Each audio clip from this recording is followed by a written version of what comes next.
A sessão pode tornar a sessão aberta. Não vou ler o documento, eu enviei um documento a todos os acadêmicos, hoje, que é um documento sobre o Fundo Nacional de Ciência, Financiamento, Ciência e Tecnologia, e todos os acadêmicos receberam. Queria saber se algum acadêmico tem alguma coisa a acrescentar ou algo a opor.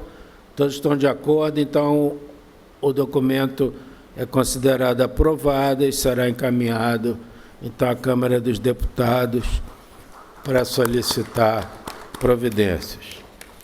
Na sequência, queria registrar nessa semana, no dia 7, ontem, aniversário do nosso confrade Delta Madureira, confrade Manassés Fonteles, confrade Mário Barreto Correia Lima, e hoje aniversário do acadêmico Paulo Hoff. Então a academia deseja vida longa a todos os nossos queridos amigos que aniversariaram essa semana.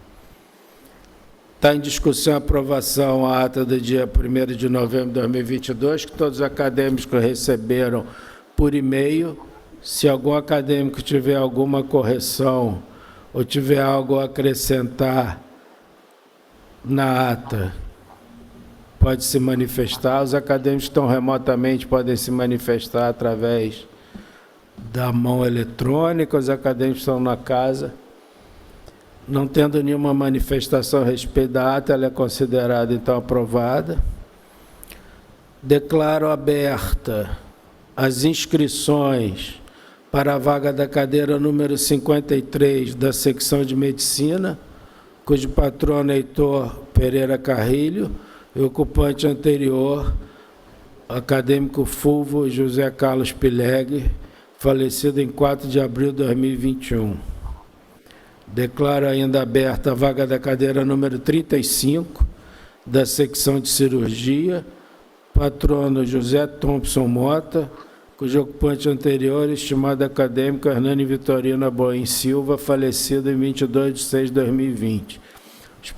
O período de inscrição para essas duas vagas, cadeira de cirurgia e cadeira de medicina, vão de hoje, dia 8 de 9 de 2022, até o dia 6 de 12 de 2022. Abro agora a palavra à comunicação dos acadêmicos. Na plenária, no sistema remoto, o acadêmico Sérgio Novis, com a palavra remotamente. Senhor presidente, em primeiro lugar, minhas desculpas de não estar presente, portanto, não contribuir para o quórum. Pode falar um pouquinho mais alto? Está ouvindo ou não? Melhorou? Estou ouvindo. Já tem? Eu, infelizmente, não pude hoje comparecer por problemas de saúde. Mas eu gostaria que ficasse inscrito em ata o pesar profundo da nossa academia e praticamente de todo o mundo pelo falecimento da Rainha Elizabeth. É realmente um momento de tristeza para inúmeros países, muitos já se manifestaram, e a assunção ao trono, que ocorreu há pouco, do príncipe Charles III, seu filho.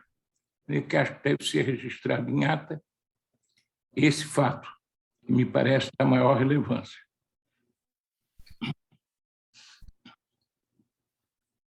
Obrigado, acadêmico Sérgio Novis. Acadêmico Orlando Marques Vieira, Genilson. Acadêmico Omar da Rosa Santos.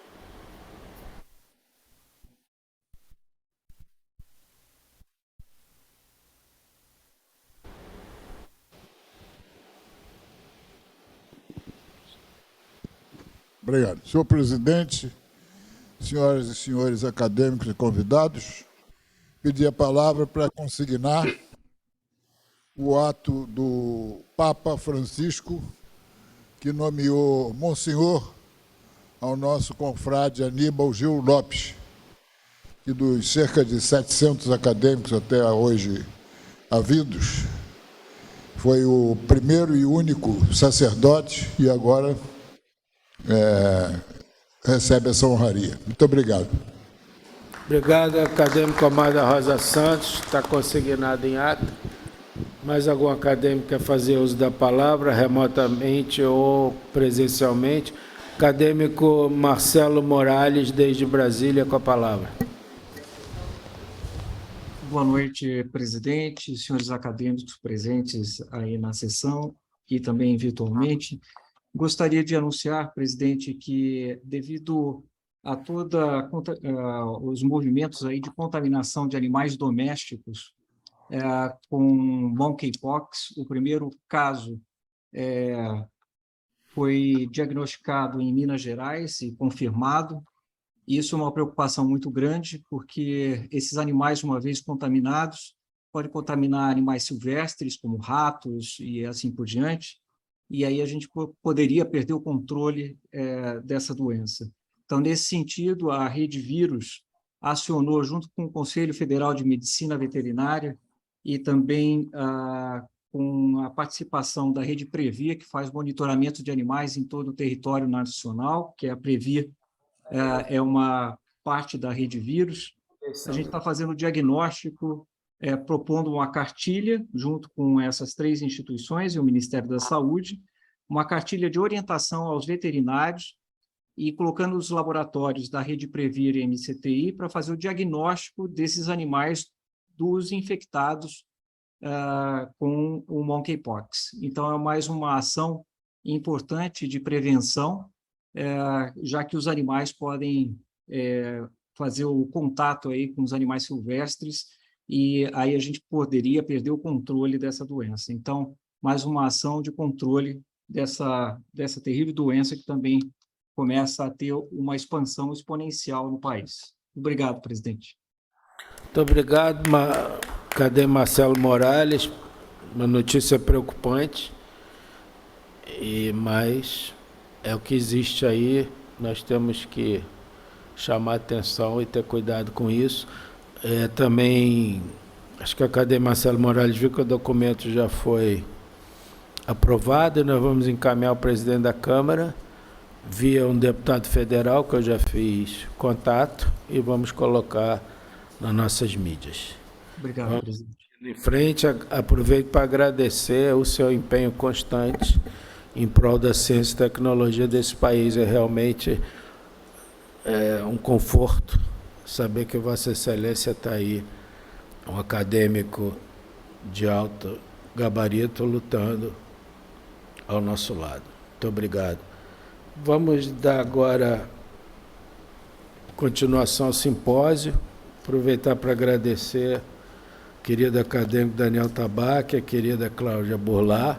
Há alguns meses eu já tinha novamente provocado a acadêmica Tabaque, que organiza muitíssimo bem essa área de cuidados paliativos, e a acadêmica Tabaque fez então um simpósio sensacional. Nós vamos tocar o simpósio para frente, o acadêmico Tabaque vai fazer o fechamento junto com o acadêmico Paulo Niemeyer e o acadêmico Sérgio Novis. Então, o simpósio das 16 às 17 horas, 17h10, foi realmente excepcional. Foram 2 palestras excepcionais, com comentários muito bons. E agora nós vamos seguir com o professor Henrique Parsons. O professor Henrique Parsons deve estar na sala. Deixa eu ver se... Henrique Parsons vai nos falar, desde o Canadá, da Universidade de Ottawa, sobre se é possível cuidar da dor sem medo dos opioides. Por favor, professor Parsons, com a palavra. Você já viu ele aí?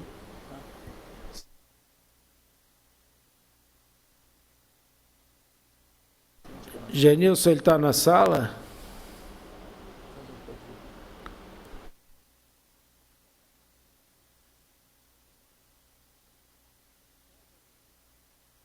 O professor Henrique Parsons não entrou na sala ainda, então nós vamos seguir com a professora Maria Gorete Maciel, que já teve outras intervenções aqui na nossa Academia de Medicina, inclusive na gestão anterior que eu fui presidente.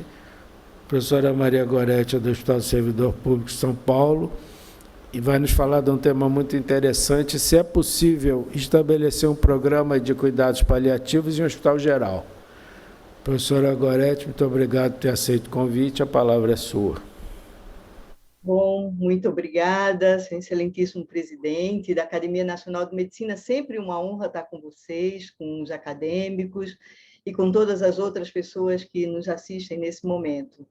É realmente uma honra poder falar um pouco disso que a gente ama tanto, que é o cuidado paliativo. Mas vamos lá para a gente não perder o nosso precioso tempo. Cuidado paliativo no Hospital Geral. Eu só vou pedir para vocês confirmarem se está ok a imagem. Está ok a imagem? Está tudo bem, Goretti, tudo ótimo. Então, ótimo. Bom, há um mês do Dia Mundial de Cuidados Paliativos, que eu acho que é um dia para se celebrar, mas mais do que celebrar, para a gente ampliar a nossa consciência da necessidade do cuidado paliativo, e a gente fala do cuidado paliativo em todos os níveis da assistência, o quanto que é importante, o quanto que é fundamental. Mas eu vou falar da experiência do meu hospital, com muito orgulho. Esse é o Hospital do Servidor Público Estadual, aqui de São Paulo, é uma parte do complexo hospitalar. É um hospital que tem capacidade para um pouco mais de 1.000 leitos, hoje está com 680 leitos operantes, e ambulatório e diversas especialidades. Né? Um hospital, eu ousaria dizer hoje que é um hospital quaternário, nem mais um hospital terciário. Um hospital realmente de grande complexidade, um hospital de ensino, fundado em 1961, e quando na época da fundação era um dos maiores hospitais aqui de São Paulo, e com uma população, né, a sua abrangência de população em torno de 2,5 milhões de vidas, que são os servidores do Estado de São Paulo e seus familiares, que a gente chama, né, os dependentes, e os agregados, porque existe a possibilidade da gente cuidar também dos pais dos servidores, desde que a gente pague uma porcentagem a mais no nosso salário. De forma que é um hospital fechado, é um sistema fechado, ele não é um hospital SUS, ele não é exatamente um hospital público, embora cuide de uma população fechada de servidores. E é aqui que eu moro, há quase 25 anos. Mas quando a gente fala de cuidado paliativo, é impossível a gente não falar da Cicely Saunders, que fundou esse movimento, e a gente chamou ele de Movimento Hospice Moderno, mas eu quero chamar a atenção a 2 pontos muito importantes. Porque quando a Cicely começou o movimento do cuidado paliativo, era especialmente dirigido a pessoas no final da vida, e especialmente dirigido às pessoas com câncer e tuberculose, que eram chamados os males, as grandes doenças intratáveis, incuráveis da época. Então, essa ideia de final de vida e de doença incurável ficou muito na nossa cabeça. Isso foi na década de 1960, né? E foi concebido também dentro de uma estrutura do que se chama hospice. Hospice, aqui, para nós, era como um hospital de retaguarda, era uma estrutura fechada, um hospital especializado nesse cuidado de doentes em final de vida, né? E ela conseguiu ainda estender esse cuidado ao atendimento domiciliar. Muita gente ainda tem isso na cabeça, mas isso mudou bastante. O que não mudou e não deve mudar nunca é aquilo que a Cicely traz em profundidade como filosofia do cuidado. É a hospitalidade incondicional. Aquilo que a Débora falou tão bem, sabe? Assim, para cuidar do outro é necessário gostar de gente, gostar de estar ao lado da pessoa, de sentir o cheiro, o toque, de estar muito perto e de ser completamente acolhedor com aquela pessoa, com as suas necessidades em especial. Muito bom. Isso não pode mudar, isso é a condição prima facie do cuidado paliativo. Mas o cuidado paliativo se transformou muito nesses últimos 60 anos. Não se fala mais, de forma nenhuma, em pessoas fora de possibilidade de cura. Até porque cura, o que é que a gente cura em medicina? Né? A gente cura tão pouco. A gente tem um número muito grande de pessoas com doenças crônicas muito bem controladas e que vivem muito tempo com a sua doença, mas não são curáveis. Mas mais do que isso, a gente fala em pessoas que tenham alguma situação de ameaça à vida, alguma situação de grande vulnerabilidade. E o cuidado paliativo caminhou tanto nesse conceito e nessa abrangência, que, de forma muito curiosa, em 2018, a própria Organização Mundial de Saúde publica esse livro que é preciosíssimo, integrando o cuidado paliativo e o alívio dos sintomas em resposta a situações de emergência e crise humanitária. Olha que curioso, isso foi 2 anos antes da pandemia do Covid. E o quanto que o cuidado paliativo, quando bem feito e quando bem proposto, pôde auxiliar na pandemia da Covid, como em todas as outras situações de crise, como a Débora nos trouxe tão bem, né? Ele vai acontecer em todos os níveis de assistência à saúde, né? Mas nessas situações de crise humanitária, ele realmente é essencial. E abrange pessoas de todas as idades, e o mais precocemente possível.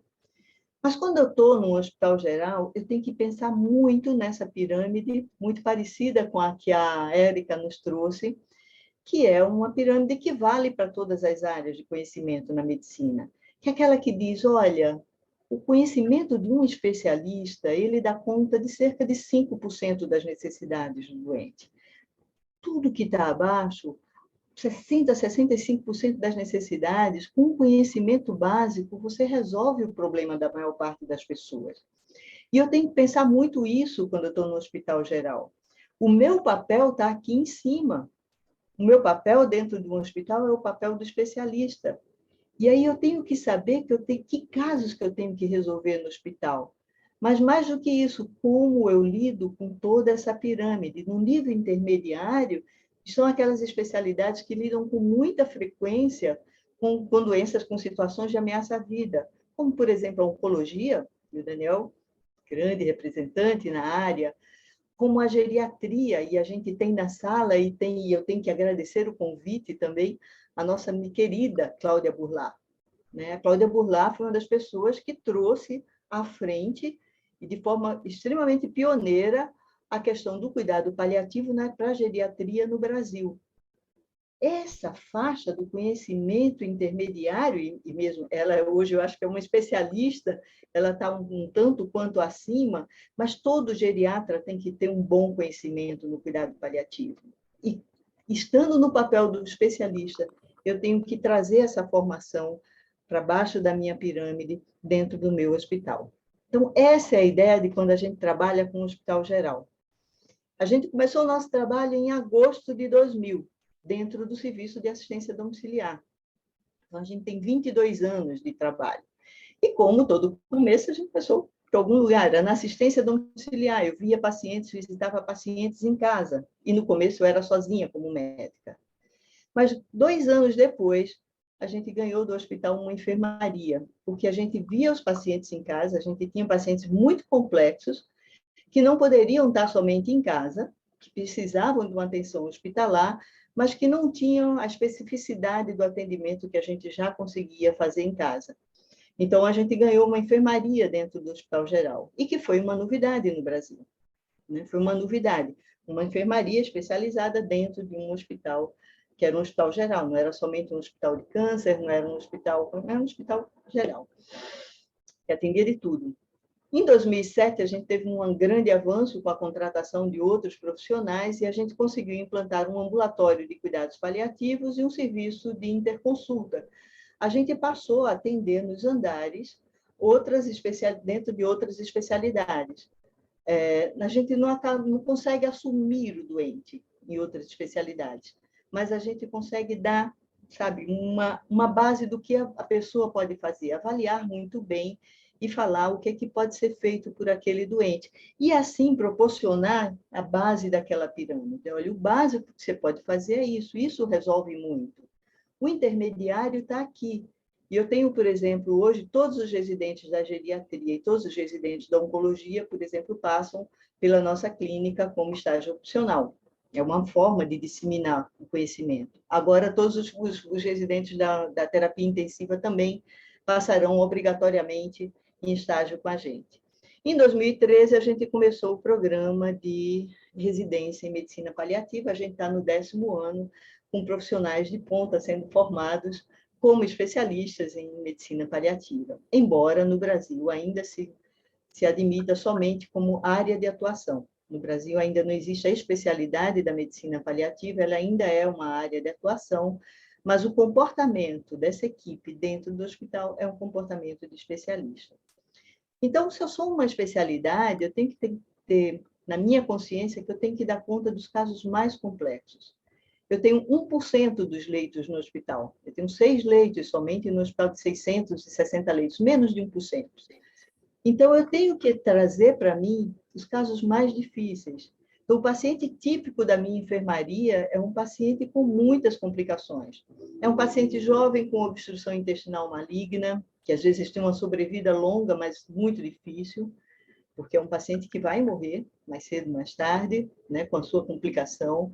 É um paciente que sangra, é um paciente com insuficiência respiratória de difícil controle, é uma jovem de 21 anos com um tumor do sistema nervoso central e convulsões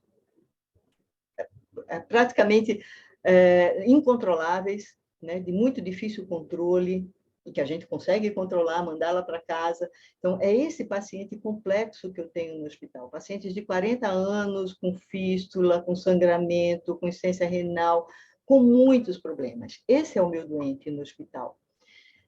Por outro lado, eu tenho a oportunidade no Hospital Geral de interagir com todas as especialidades.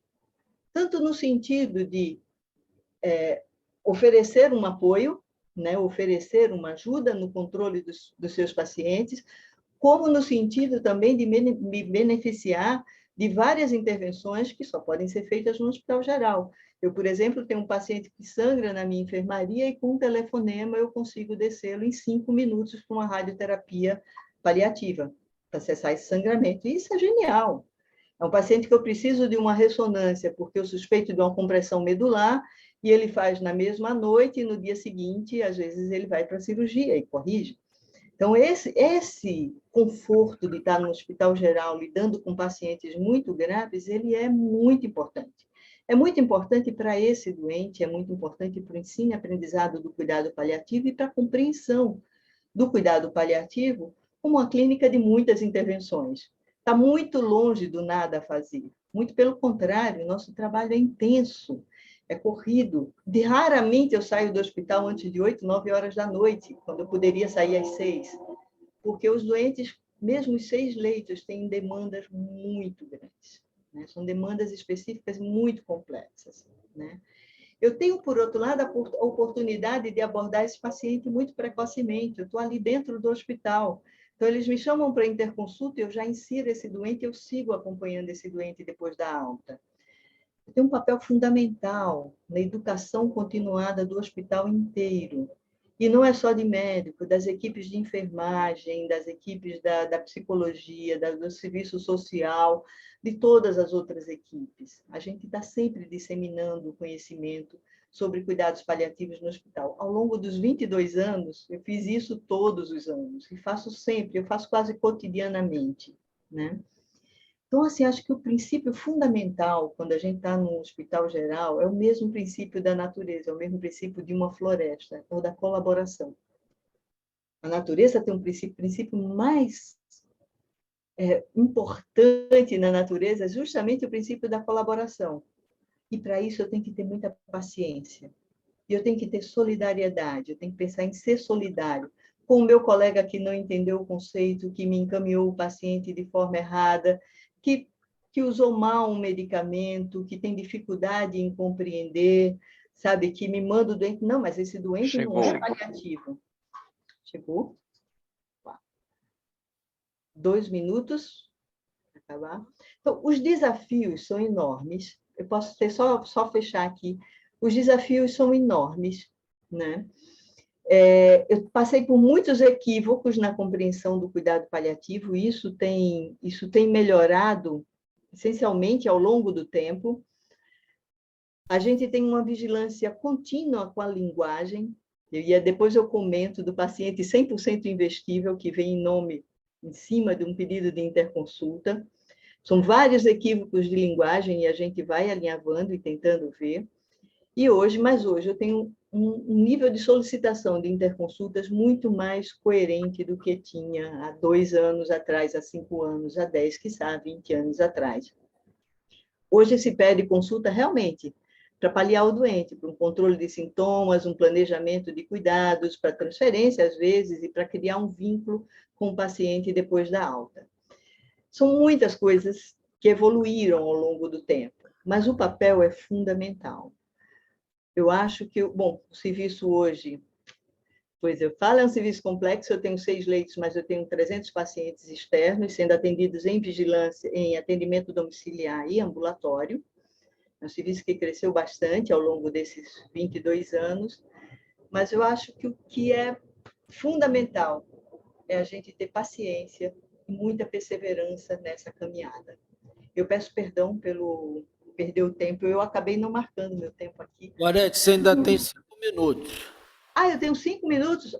Jura? Quando falou pastora, eu digo, acabou meu tempo. Alguém falou aqui com o microfone aberto, mas você tem... Tá, Pode desculpa. aproveitar. Eu pensei que era. Então, me permitam voltar um pouquinho aqui. Pode falar 5 minutos. Entre os equívocos mais importantes era essa questão de achar ainda, de estar na década de 60 e achar que o cuidado paliativo era um cuidado com doente crônico. Não é. O doente crônico, claro que ele precisa ser paliado, mas ele não é o doente de uma enfermaria especializada. Ele é um doente do hospice, ele é um doente de outro nível de atenção. Ele é para ser paliado de outra forma. Né? Achar que é só atenção ao final da vida ou que a gente é responsável por todas as tomadas de decisão. O que a gente faz quando a gente é chamado numa interconsulta para avaliar um doente, primeiro, é uma biografia completa do doente, muito bem feita, e às vezes é o único registro da vida e dos valores daquela pessoa que se tem no prontuário, é fazer uma super revisão de prontuário com todas as coisas, olhar todos os exames, para a gente poder ter um parecer realmente mais fiel, nunca pode ser superficial, é conversar com o doente, é conversar com a família, é entender a situação, colocar uma impressão do caso, e aí sim a gente passa a orientar o colega daquilo que pode ser feito, né, de um novo plano de cuidado. Né? Termos equivocados, a gente tinha um vídeo para trazer para vocês, eu não sei se ele vai aparecer em algum lugar, mas ainda se chama o paciente de paciente terminal, isso a gente já há algum tempo já tem uma orientação para que a gente não use esse termo, o paciente tem uma doença avançada em progressão, ou estar em final de vida, ou está em processo de morrer. Né? E considerar as intervenções clínicas como investimento. É um pedido de interconsulta que vem como paciente 100% investível no título. O que eu penso, quando a gente escreve, usa as palavras, a gente traz um sentimento com elas.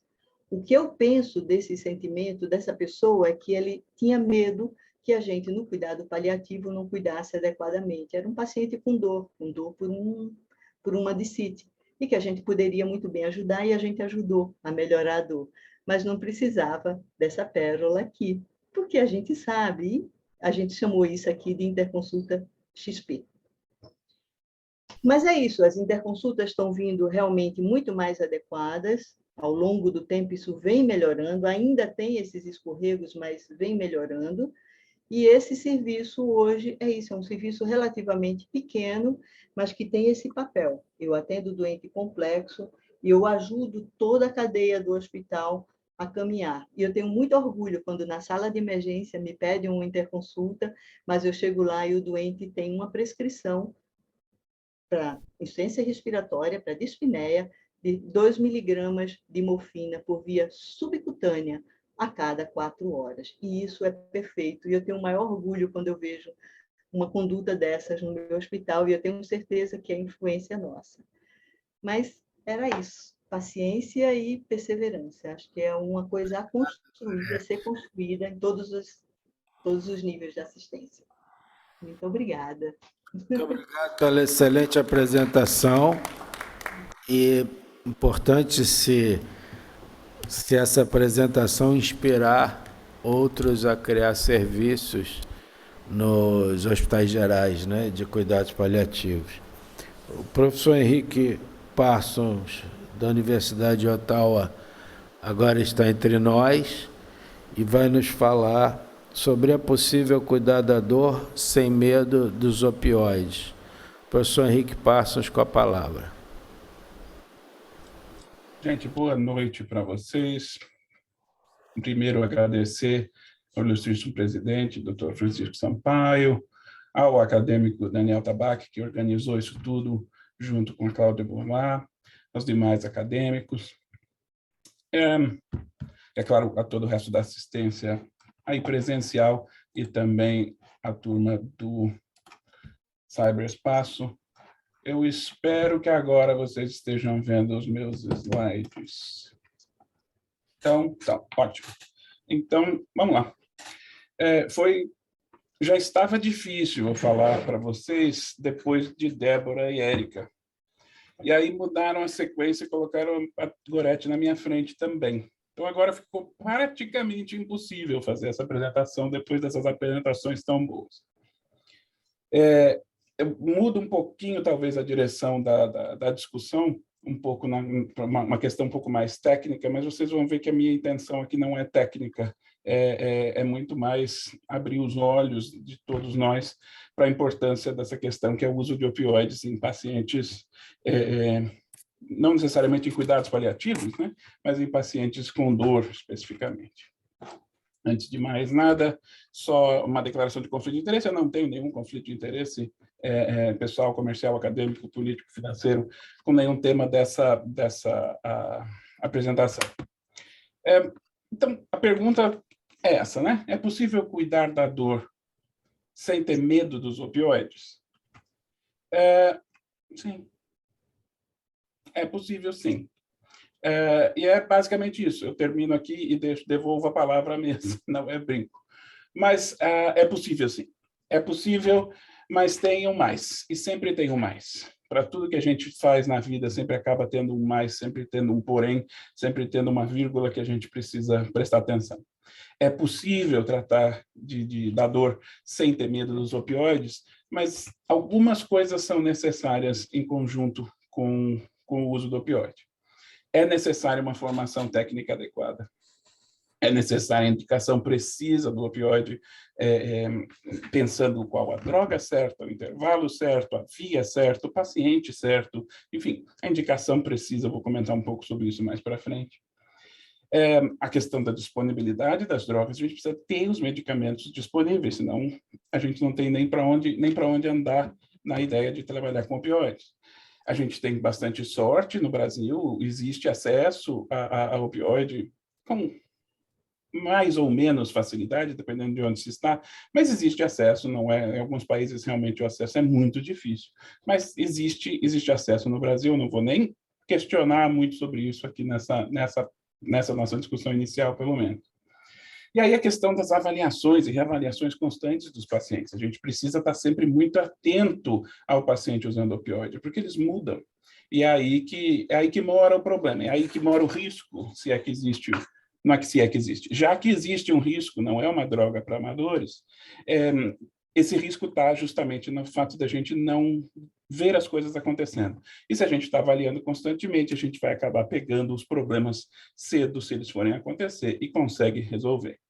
E outro ponto importante, talvez o mais importante disso tudo, e a parte mais interessante da gente ter tido essa oportunidade fantástica aqui na academia, de educar as pessoas, educar os profissionais, educar as famílias que estão ao redor dos pacientes usando opioide, educar os próprios pacientes sobre o uso da droga, porque tem muita coisa, muitos fatores associados ao uso do opioide que demandam educação e que causam certo medo, receio com esses pacientes familiares e com os profissionais.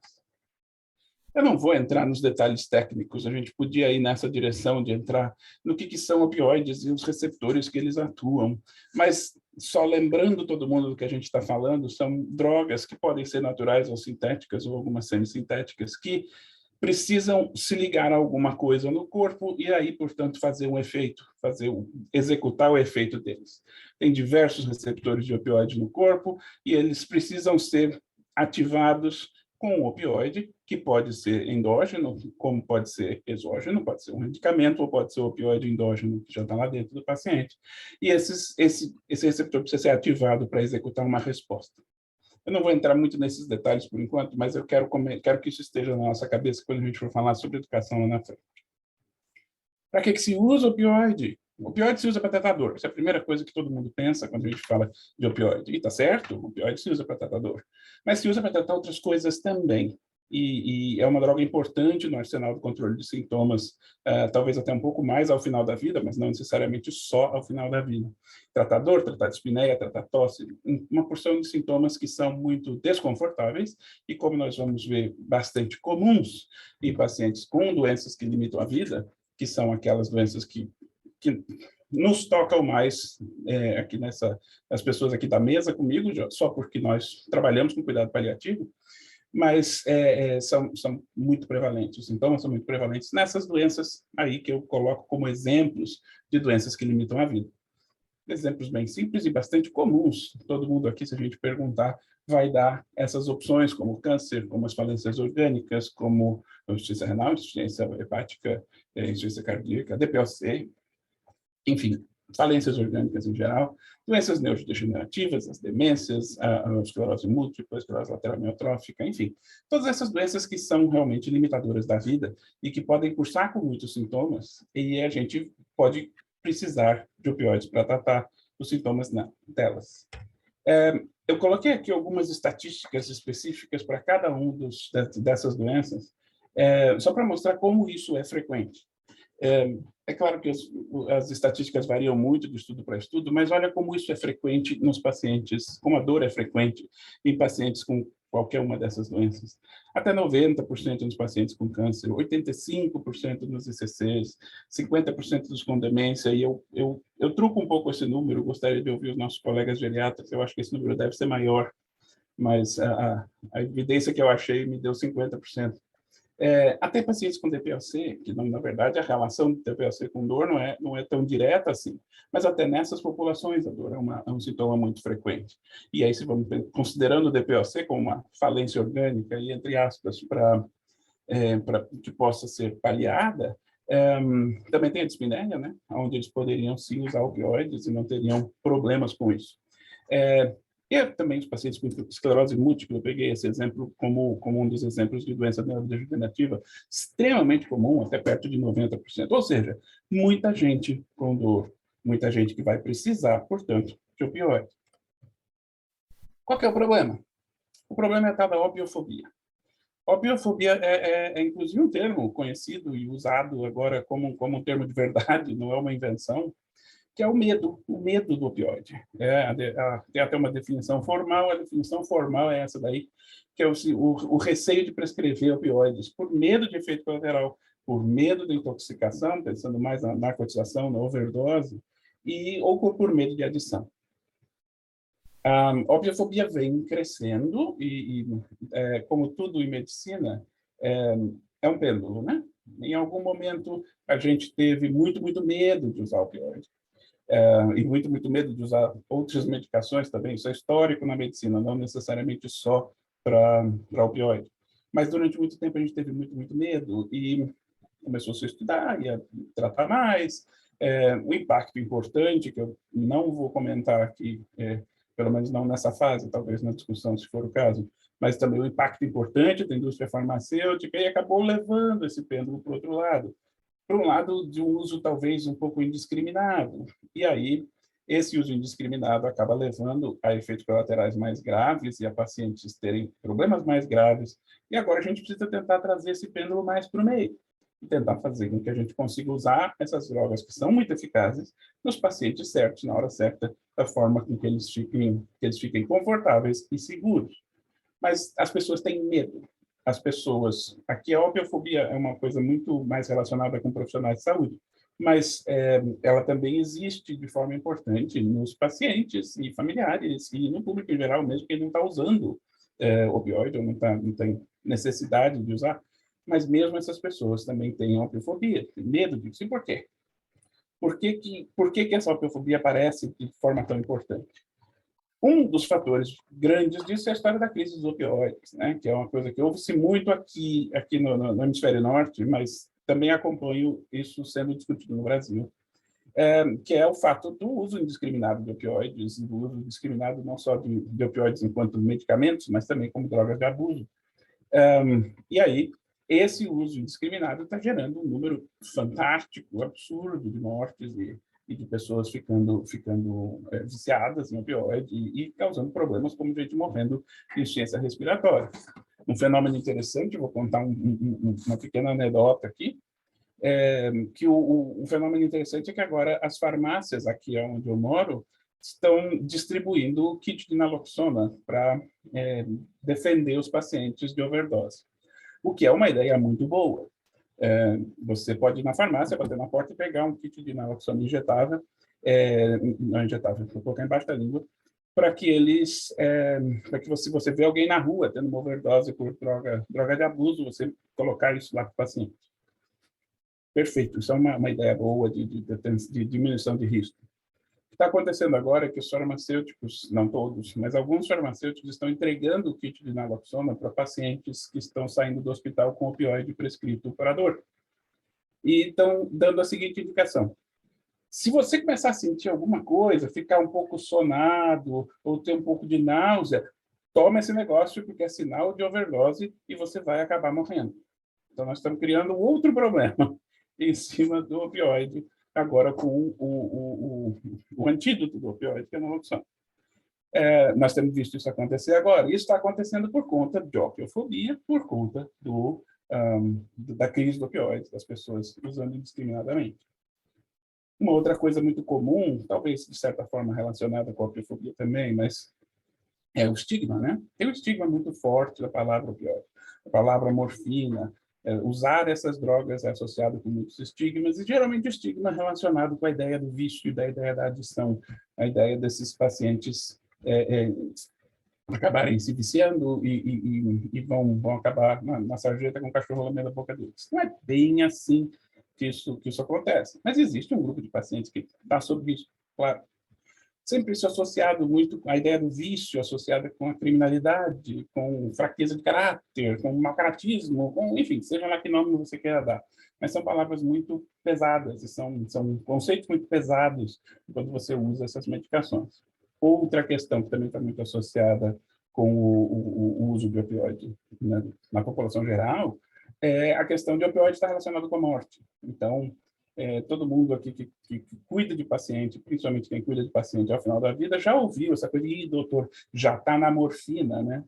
A morfina não faz parte do fim da vida necessariamente. É comum que ela esteja lá, mas ela não faz parte necessariamente.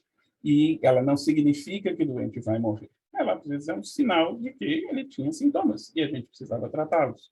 Mas não é porque o paciente chegou ao final da vida que ele vai receber morfina, não é uma regra. Ainda sobre a crise dos opioides, números assustadores e previsões assustadoras do que vai, a quantidade de gente que vai morrer por conta da crise dos opioides, está aí no gráfico na tela. Sim, é assustador, sim, é importante sabermos, mas também é importante sabermos que tem aqueles números que eu mostrei lá atrás, aqueles 90%, 80%, 70% de pacientes com dor e que vão precisar de opioide para tratar essa dor em algum momento na trajetória da doença. Eu comentei que a indicação, portanto, precisava ser precisa, precisava ser bem feita. E como é que se indica opioide? Se indica opioide com cuidado, com atenção. Porque senão vai acontecer um desastre, vai acontecer isso da tela. E o carro vai virar, o paciente vai morrer, ou vai se viciar, ou vai ter efeitos colaterais, vai ser péssimo. Então, como é que se evita isso? Se evita isso com esse tripé, o tripé de conhecimento, prevenção e monitorização.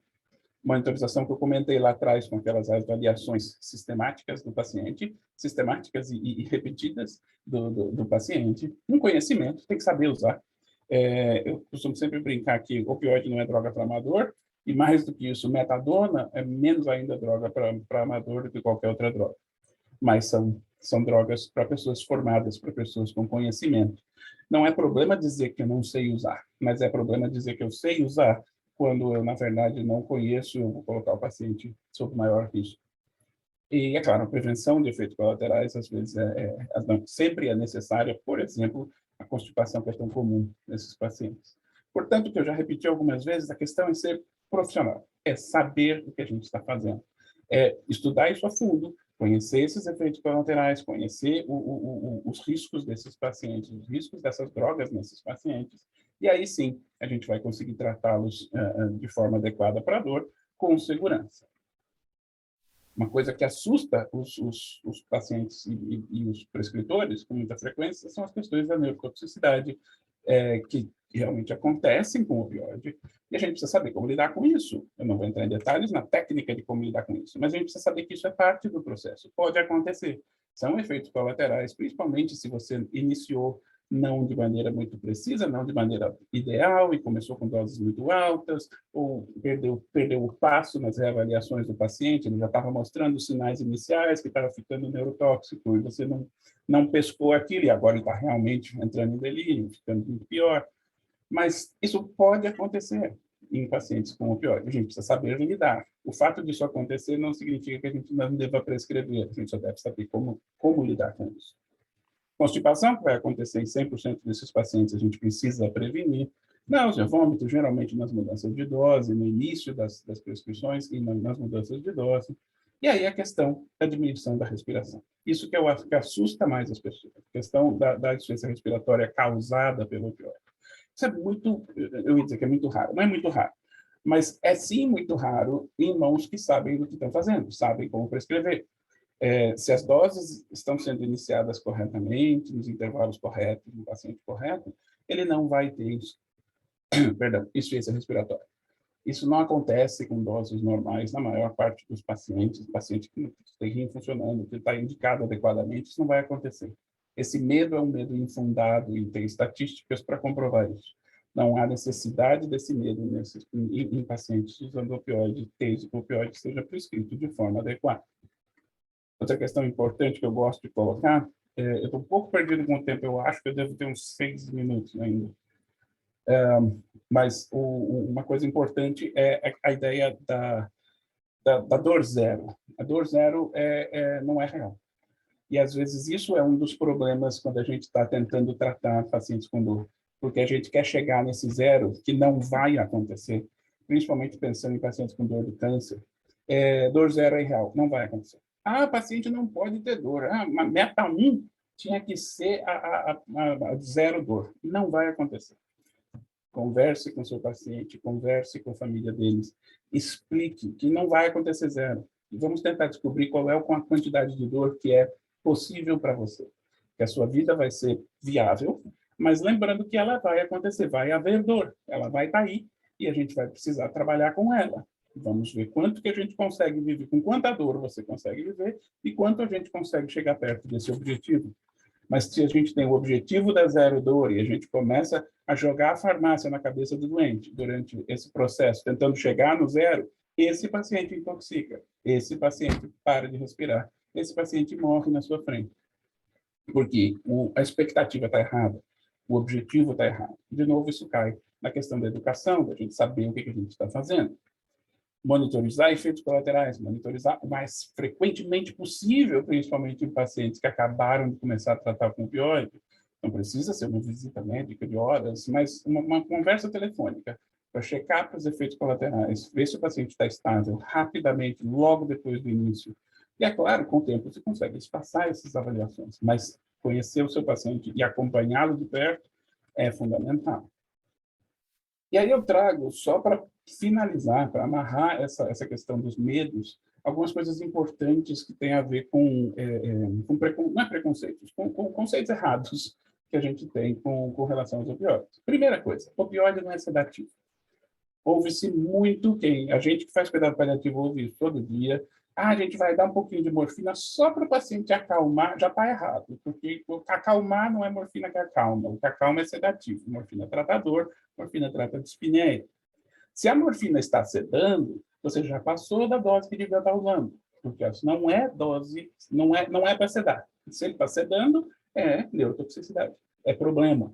Então, o opioide não é sedativo, isso é muito importante ter na cabeça. E, infelizmente, é muito comum. As pessoas pensam isso talvez historicamente, pelo opioide ter sido tão usado muito ao final da vida, muito como significando o fim da vida, como necessário ao fim da vida, só porque o paciente está chegando ao final da vida. Não é necessário. Pode ser necessário se ele tiver sintoma. Uma droga que eu gosto muito de comentar, e eu gostaria de deixar essa pérola, é a questão do tramadol. Tramadol que usa-se muito, em muitos lugares tem se usado muito. Aconteceu alguma coisa que eu costumo brincar que alguém está ganhando dinheiro com tramadol aqui no hospital que eu trabalho, porque agora deu uma levantada no tamanho do número de prescrições de tramadol, sem muita explicação. Se vocês lembram, lá no comecinho eu mostrei aqueles receptores e a questão da droga ter que entrar no receptor e atuar nesse receptor, fazê-lo funcionar para que ele exerça o seu efeito analgésico. O tramadol é uma droga que faz as duas coisas. Ela entope o receptor, ela liga no receptor, mas ela ativa e inativa. Alguns ativa, alguns inativa. E isso cria 1000 problemas. O mais importante para nós aqui nessa conversa mais informal é a questão de que ele dá pouca analgesia e muito efeito colateral. Não se precisa disso. Dose baixa de morfina é muito mais seguro do que uma droga que é menos potente, sim. Tem sempre esse conceito de que tramadol é mais fraquinho, é mais seguro. É mais fraco, mas não é mais seguro. É umas 5 vezes mais fraco do que a morfina. Mas não é exatamente seguro, muito pelo contrário. Não necessariamente uma boa droga para ser usada, e mais ainda, não necessariamente uma boa droga para ser usada em mãos não experientes com opioide. Se é uma mão experiente, a gente já viu que morfina não funcionou, precisa tentar outra coisa. Tudo bem, é uma ferramenta na caixa de ferramentas, mas não necessariamente uma droga de primeira escolha, que tem sido muito, tem sido muito comum a gente ver. Isso eu já comentei algumas vezes, esse outro item aí, do opioide para o final da vida. O opioide tem que ser prescrito ao final da vida, apenas ao final da vida. Não.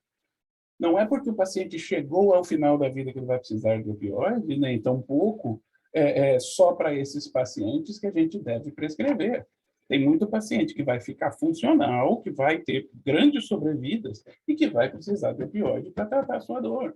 E a gente vai conseguir controlar o sintoma, deixar o paciente confortável cronicamente com opioide durante bastante tempo.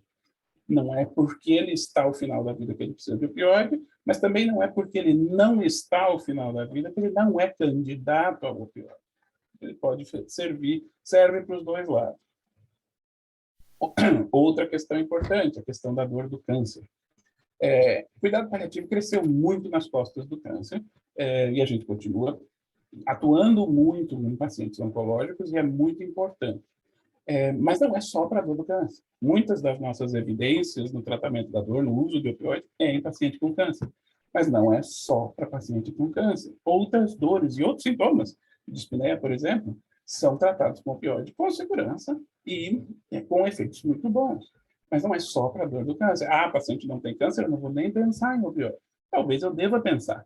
Não necessariamente para o uso crônico, não necessariamente para dor lombar, super comum, é claro que não. Mas em pacientes com dores mais complexas e com dores mais intensas, sem dúvida o opioide é uma boa opção e é uma opção segura.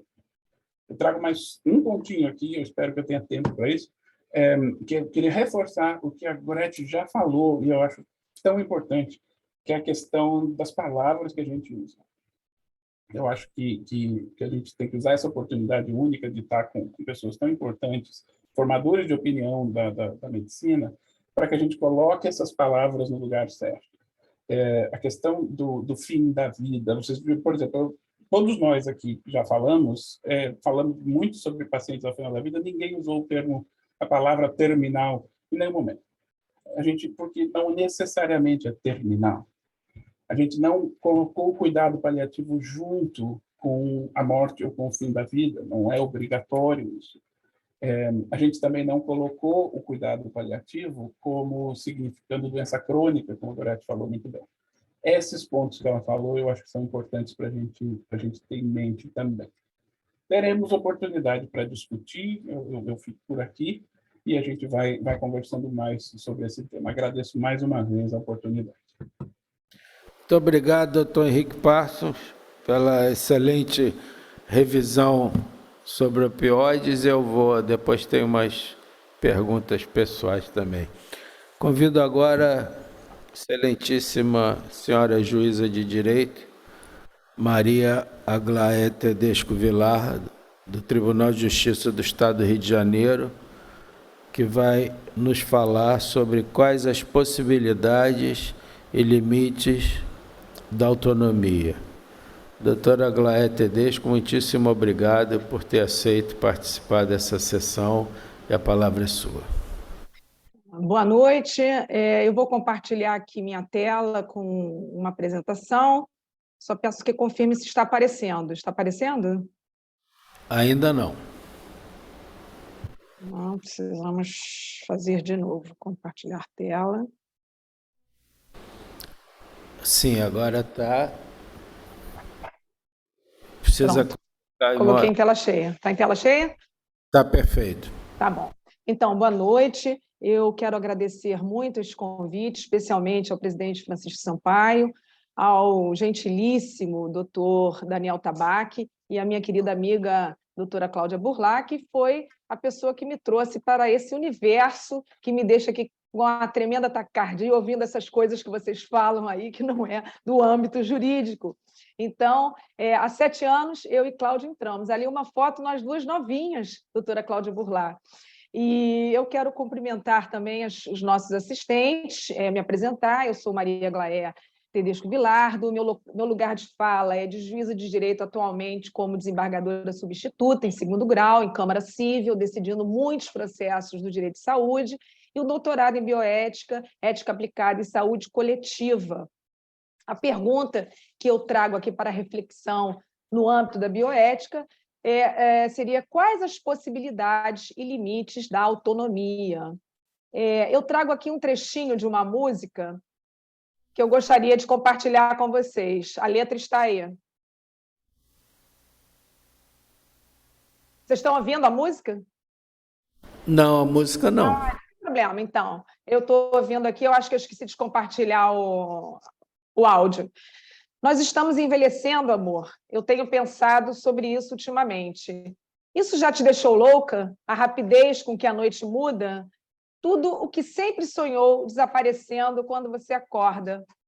Mas não precisa ter medo. Mesmo quando a noite mudar, ela jamais mudará você e eu. E fica essa questão para nós falarmos, as mudanças das nossas vidas. Então, eu trago aqui 3 eixos para nós discutirmos. O que a legislação diz, o que o Poder Judiciário interpreta, o que os profissionais da saúde pensam a respeito, que é o que vocês que estão aqui nos assistindo poderão nos responder também. Eu só vou tirar aqui a música para mim, porque ela continua tocando aqui. Acho que agora sim. Então, dando continuidade, eu gostaria de começar pelo que a legislação nos traz. Eu poderia trazer aqui inúmeras normas, mas eu vou destacar apenas algumas. Na Constituição Federal, que é a nossa Carta Magna, tem uma determinação, uma disposição que diz que ninguém será obrigado a fazer ou deixar de fazer alguma coisa, senão em virtude de lei. Portanto, se a lei não determina ou não proíbe, nós podemos fazê-lo. No Código Civil, que é a nossa lei civil principal, os direitos da personalidade são intransmissíveis e irrenunciáveis, não podendo seu exercício sofrer limitação voluntária. Os direitos da personalidade, para quem não é do direito, são todos aqueles direitos existenciais que não dizem respeito ao patrimônio, aos negócios. Então, eu não posso transmitir esses direitos que pertencem a mim, inclusive o direito ao meu próprio corpo. O Estatuto da Pessoa Idosa, que antigamente era chamado de Estatuto do Idoso, e mudou o nome recentemente, diz desta forma que o direito de optar pelo tratamento de saúde que lhe for reputado mais favorável pertence à própria pessoa, está lá escrito nessa lei. Então, ela, como nós já vimos, não pode ser transferido para outra pessoa, é a vontade de quem está ali, do paciente. E no Estatuto da Pessoa com Deficiência, a definição da curatela não alcança o direito ao próprio corpo. Isso é peremptório. Então, o corpo é meu corpo, minhas regras. Ainda nesse estatuto diz que se exige o consentimento prévio, livre e esclarecido para qualquer tipo de tratamento, hospitalização, qualquer situação de saúde, e mesmo na situação de curatela, o curatelado ele irá participar no maior grau possível. Se não for possível, teremos outras formas, mas sempre há uma possibilidade se eu deixo as minhas vontades previamente estabelecidas. E eu trago também uma convenção internacional, dentre tantas outras que o Brasil é signatário, que tem força de emenda constitucional, que é sobre respeitar os direitos e liberdades e garantir seu livre e pleno exercício sem discriminação. E aí eu chamo a atenção, inclusive, de condição social. Então, uma pessoa sem instrução, uma pessoa pobre, ela também tem todos esses outros direitos que as demais pessoas têm. E eu estou falando, então, de direitos humanos para todas as pessoas. Todos os seres humanos podem invocar os direitos e as liberdades, sem distinção alguma, não há possibilidade. E aí eu trago a Declaração Universal de Direitos Humanos. Não posso deixar de mencionar o fato ocorrido hoje do falecimento da Rainha Elizabeth, uma mulher que trabalhou com 96 anos, que trabalhou durante 70 anos, né, com todos os defeitos e erros que nós podemos cometer, mas com muitas qualidades. E um detalhe nessa fotografia de poucos dias atrás, em que ela continuou trabalhando antes de falecer, e a mãozinha dela ali, a gente viu um roxo, quer dizer, a gente fica pensando, né, como é que foi esse final de vida? Ela morreu em casa, né? E aí eu não posso deixar de trazer essa mulher, né, da Inglaterra, que já foi mencionada aqui por muitos, Cicely Saunders, que nos ensinou muito nesses cuidados paliativos. Ou seja, aí eu tenho que repetir o que diz minha amiga Cláudia Burlat, menos é mais, né? Isso a gente não pode nunca deixar de pensar e de lembrar. Também não podemos deixar de mencionar a pandemia, o que fez com as pessoas, especialmente, aí eu falo do âmbito do direito das pessoas idosas, né, que eu aprendi muito com as pessoas aqui que estão falando, que já falaram antes de mim, e nossos idosos foram deixados morrer solitários. Isso é uma situação que eu não me conformo até hoje, porque eu fico imaginando que se a incidência maior da pandemia fosse em crianças, se as mães e pais teriam sido tão pacíficos como fomos nós com a morte dessas pessoas na intensa, imensa solidão. Eu vou trazer aqui alguns casos, espero que dê tempo de comentá-los rapidamente, casos julgados desse ano de 2022, onde o direito à vida e o direito à liberdade religiosa foram contrapostos no célebre caso de imposição de transfusão de sangue para testemunhas de Jeová. Neste caso, a decisão diz que são dois direitos absolutamente sagrados, mas a liberdade de crença é apenas para a manifestação de religião em todas as suas formas. E o direito à vida antecede o direito à liberdade e determina a imposição da transfusão. A primeira questão é essa: o direito à vida antecede o direito à liberdade? Na legislação, vejamos a Constituição Federal, que diz que todos são iguais perante a lei e garante a inviolabilidade do direito à vida, liberdade, igualdade, segurança e propriedade. Então, vejam, estão todos esses direitos garantidos como invioláveis no mesmo patamar. A Constituição não faz diferença. Tanto prova é que, se alguém entra na minha casa para me assaltar e eu mato essa pessoa, eu estou agindo em legítima defesa e a vida ficou inferiorizada na inviolabilidade com relação a uma propriedade. Vejam que exemplo forte seria este, para nós entendermos que nós questionarmos esse entendimento judicial anterior. Trago um segundo caso aqui, na mesma questão, e julgado também esse ano pelo Tribunal de Santa Catarina, o anterior foi aqui do Rio de Janeiro,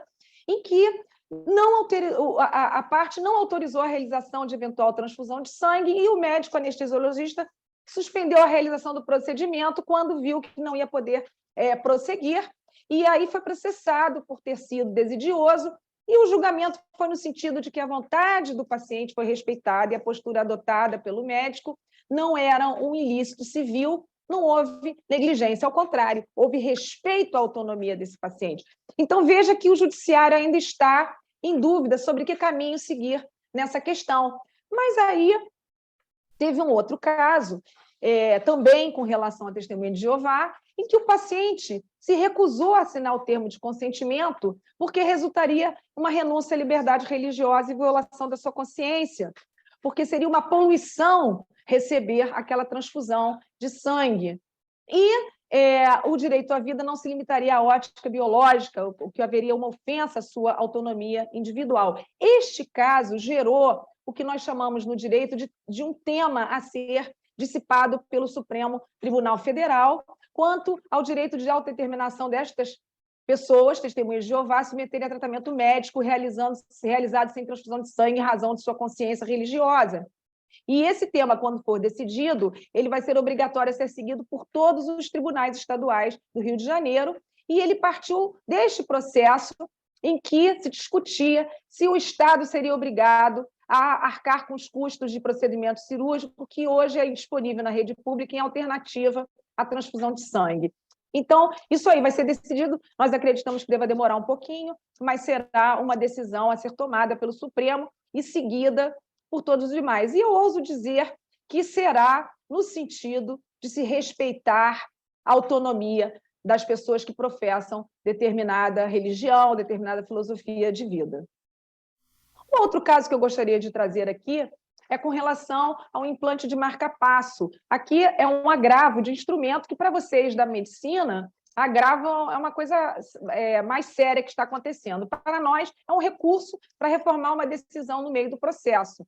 E a juíza, em primeiro grau, era um caso que o hospital requeria autorização para implantar um marca-passo numa mulher de 86 anos e os seus 2 filhos recusavam, segundo a vontade da mãe. A juíza diz que saltava aos olhos que aquele hospital não era parte legítima para postular esse tipo de pedido, por mais bem intencionado que fosse. Por quê? Porque não é titular do direito da paciente e não é o substituto legal na defesa dos seus direitos. A juíza, então, negou ao hospital essa autorização. E aí, no recurso, chegou para uma desembargadora, e como era um pedido liminar, podia ser decidido no segundo grau por uma única magistrada desembargadora, que foi, e não pelo colegiado. Normalmente, segundo grau, são 3 pessoas a decidir.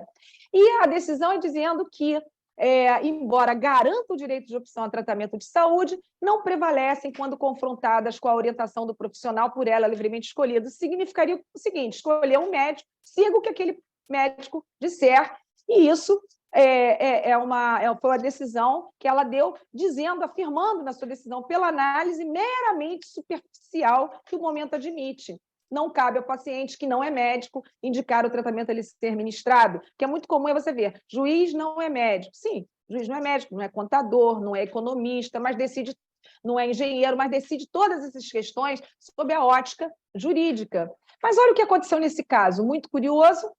Simplesmente, os advogados do hospital informaram que, quando tomaram conhecimento da ordem judicial, os filhos retiraram a mãe do hospital. E eu achei curioso que na petição do advogado estava escrito a revelia dos médicos contrariando a orientação médica e contrariando a ordem judicial. Então, como se fossem 2 entes, né? Os juízes e os médicos têm que ser seguidos absolutamente. Prosseguindo mais um caso, e agora é um caso do Superior Tribunal de Justiça, que foi julgado em 2015, no ano em que eu e Cláudia nos conhecemos, e esse caso fala da autonomia. E esse, para mim, é um processo que nós temos que usar como referência. Era uma ação de responsabilidade civil por erro médico, o médico ia sugerir um tipo de intervenção, dizendo que era simples, que duraria rapidamente.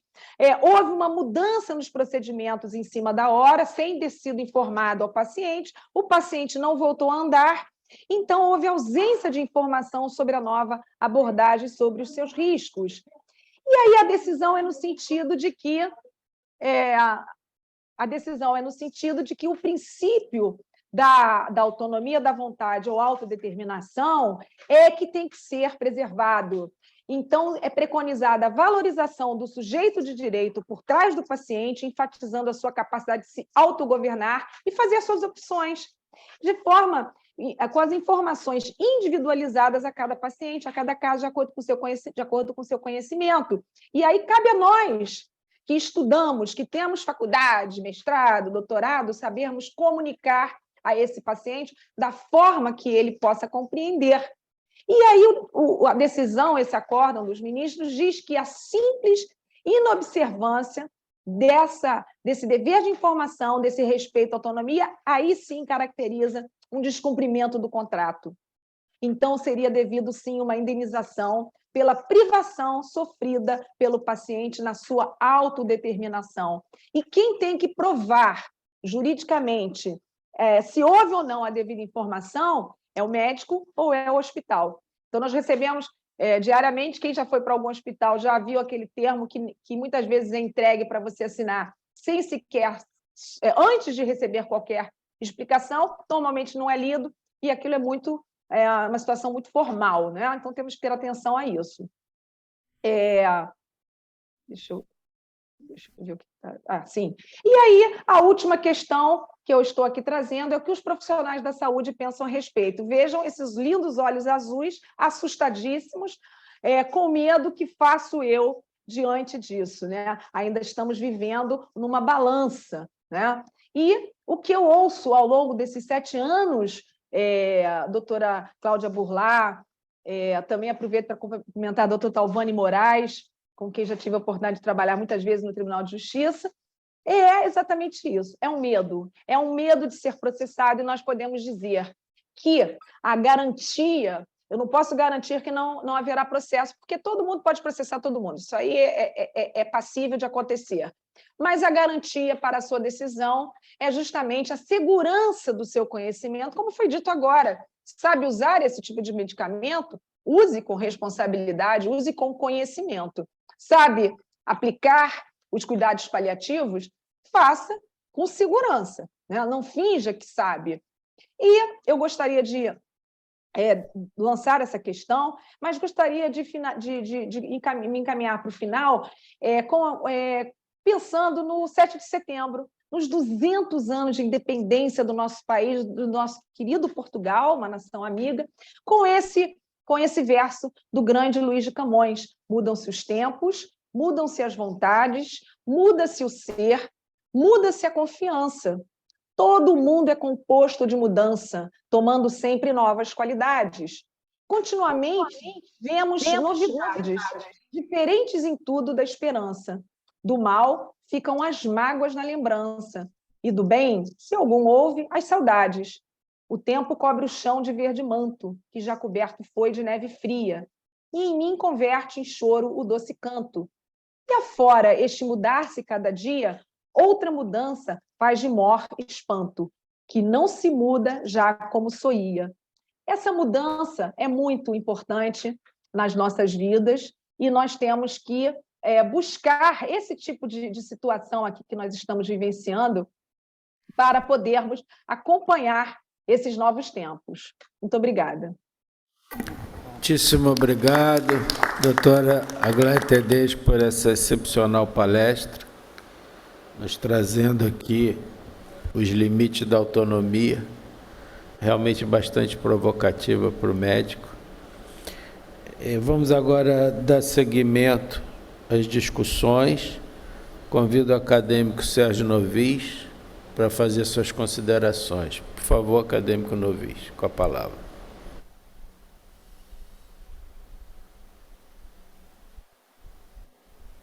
Senhor presidente Francisco,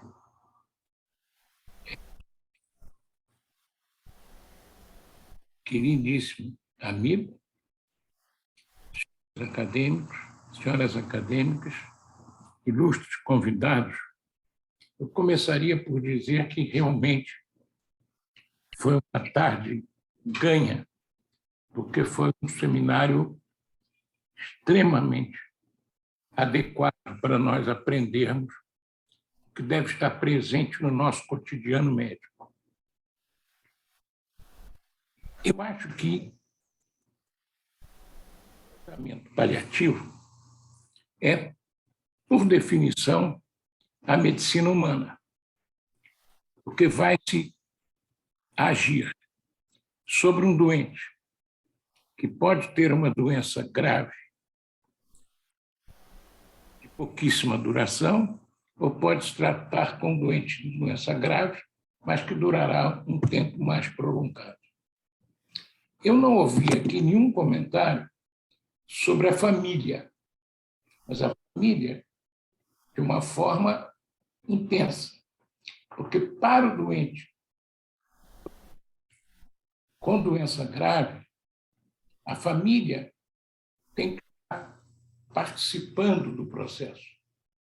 E, para isso, é preciso que o cuidador, a família, os amigos participem de uma orientação do cuidador, porque esta orientação fará não só que a família valorize o cuidador e a família aceite que uma pessoa que não é da família, porque, na minha experiência, sempre que se coloca uma pessoa da família, antigamente isso era muito fácil, porque a mulher não trabalhava, a filha separada não trabalhava, de maneira que havia sempre à disposição da própria família que ia exercer essa função de cuidador. E isso, claro que tivemos problemas imensos quanto a isso, porque um pai que sempre mandou na filha, de repente se vê até a hora que vai ter que tomar banho, decidido pela filha. Isso dava problemas gravíssimos do relacionamento do paciente com o ambiente familiar. O paliativo tem que também ser apresentado ao doente. Eu acho que, algumas vezes, ouvi de doentes meus que tiveram que entrar em tratamento paliativo, com psicólogas, com fonoaudiólogas, fisioterapeutas, enfim, com toda a equipe de saúde, e que me dizia: doutor, fala a verdade para mim, o que é? Esse cuidado paliativo é para o doente terminal, né? Quer dizer, eu quero saber quanto tempo eu tenho de vida, porque eu preciso tomar providência de uma série de coisas. De maneira que aquilo que é para ajudar o paciente, para dar a ele uma evolução de vida diante das dificuldades que a doença trouxe a ele, pode ser um tiro pela culatra. E, ao invés de melhorar o paciente, de dar a ele a paz de espírito para enfrentar aquela dificuldade, ao contrário, deixa-o numa situação de medo, de pavor, e é evidentemente que uma pessoa nessa situação não vai ser fácil no convívio, não vai aceitar certas medicações, e aquela ideia de que as medicações que são dadas no doente em cuidados paliativos, uma das expositoras mostrou aqui uma coisa muito interessante, que o problema do doente que estava em cuidado paliativo era a sua doença primária, mas ele começou a ter crises convulsivas, e que, naturalmente, na organização de uma terapia específica, ele deixou de ter a crise convulsiva. De maneira que o tratamento paliativo, inclusive, deve ter feito, como sempre faz, um acompanhamento, uma análise do caso mais profunda. Isso gera, sem dúvida alguma, a possibilidade de um diagnóstico mais perfeito e a escolha da terapêutica mais adequada. Eu acho que é o momento mais brilhante da relação médico-paciente. É a verdadeira medicina humana. E fico preocupadíssimo, porque o que nós assistimos hoje é algo de inacreditável. Sobretudo na medicina pública, o doente não sabe o nome do médico, o médico não sabe o nome do paciente. Outro dia eu tive notícia de um paciente amigo que estava em tratamento num hospital do SUS e que os médicos usavam crachá dentro da camisa para que o doente não soubesse o nome dele. E eles passavam 5 minutos. Eu me lembro do professor Fraga, que, falando de um pensamento do Osler, ele dizia: toda vez que for examinar um doente no hospital ou em casa, busque uma cadeira e se sente. Por 15 minutos, não precisa mais do que isso, se a visita basta isso. Se você ficar em pé, quando a família chegar em casa, vai perguntar: o doutor veio? Aí ele vai dizer: o doutor esteve aqui, sim. Conversamos e tal, ele achou que está tudo caminhando bem. Então, se o sujeito ficou esses mesmos 15 minutos em pé, ele passou por aqui. Quer dizer, a diferença entre estar e passar é simplesmente uma cadeira para o médico sentar. Dá uma sensação de entrega e a outra dá uma sensação de passagem. Então, esses aspectos na relação médico-paciente e na reunião da equipe multidisciplinar que está agindo nisso, fazia toda a diferença nos meus doentes que estavam em cuidado paliativo.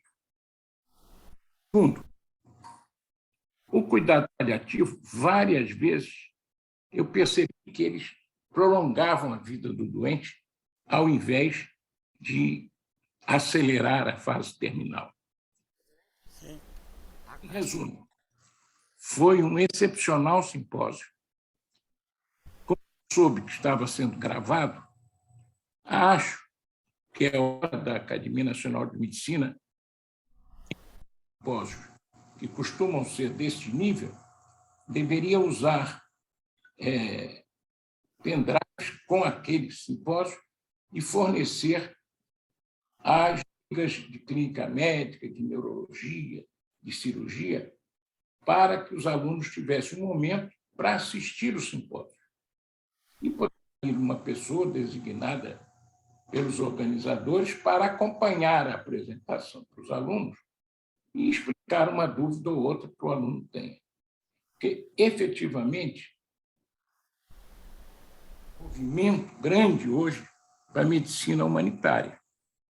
O saudoso Ricardo Cruz foi um dos que começou aqui no Rio de Janeiro e mudou muito os médicos atenderem os doentes. Então, me parece que tem que se um pouco tirar essa denominação de tratamento paliativo. E como é que eu posso chamar de paliativo um tratamento que acaba com as crises convulsivas do paciente? Isso é efetivo. Nenhum grupo paliativo pode afirmar quando o seu doente vai falecer. Pega um doente em fase absolutamente terminal e aí será impossível você ter contato com ele. Um doente em coma, aproximando-se da sua morte, não vai ter possibilidade alguma de contato com a equipe de tratamento coletivo, de tratamento paliativo. Então, me parece que a autoridade do assunto, que tivemos o privilégio de ouvir hoje, deveriam imaginar uma ideia de mudar esse nome. Então, podia ser, sei lá, tratamento humanizado do paciente com doença grave, alguma coisa desse tipo. Mas tratamento paliativo dá uma ideia ao doente que é uma enganação. Eu estou fazendo um tratamento paliativo e tal, mas está bem, tira a dor, mas o doente com dose errada, abusa. Porque, eu vou morrer mesmo, então não vou ficar com dor.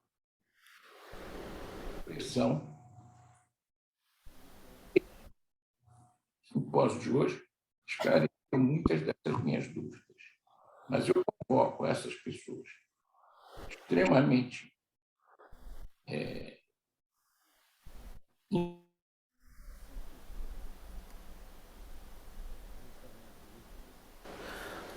Obrigado, acadêmico Novis. Parece que a internet do nosso querido Novis travou.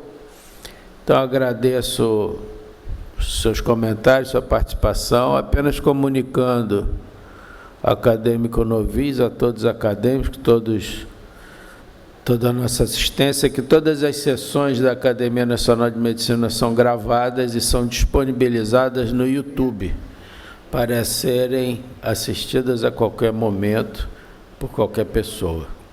Convido agora nosso acadêmico Paulo Niemeyer Filho para fazer uso da palavra.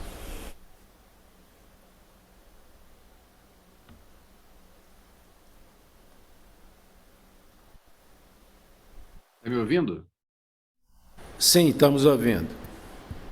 Boa noite a todos. Senhor presidente, demais acadêmicos, todos que estão nos ouvindo. Eu gostei muito do comentário do professor Novis. Eu acho que ele tem razão quando sugere a troca do nome. Inclusive, eu gostei muito da apresentação da doutora Maria Goretti, mas ela própria chamou atenção com desentendimento, quer dizer, a má interpretação que existe com relação ao nome, que as pessoas acham que seja só para doente terminal, mas não é. E o nome sugere um pouco isso.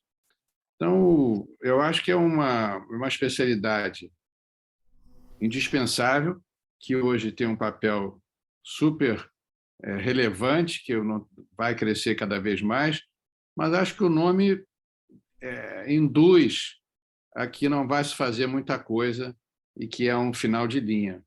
Então, nesse aspecto, eu acho que o professor Novis tem razão e acho que seria interessante que se discutisse uma outra apresentação para essa medicina tão necessária. Com relação aos opiáceos, os opiáceos são...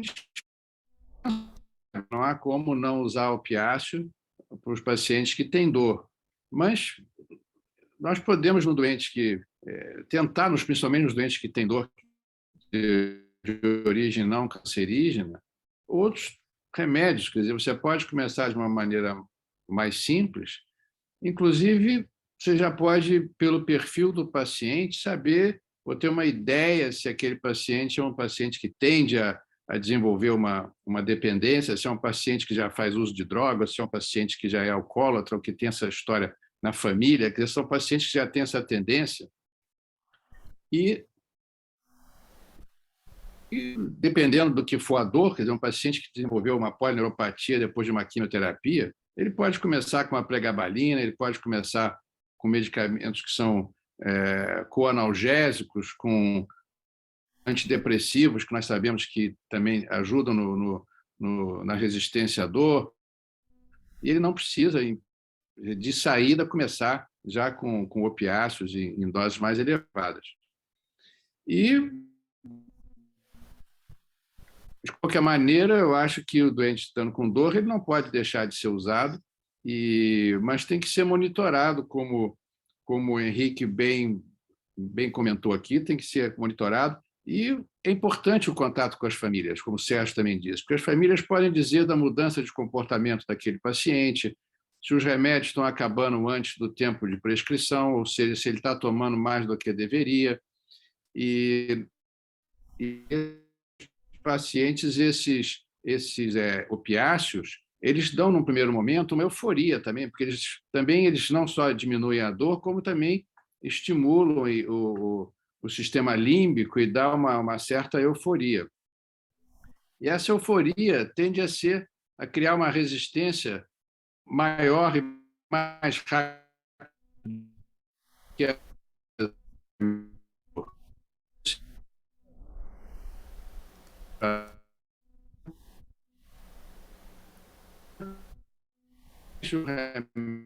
a dor em função do bem-estar daquela remédio lidar. Então, é muito importante o acompanhamento desse doente, não só no sentido de se a dor melhorou, ele não tem exagero, não está dando o comportamento. E a dor, hoje em dia, né,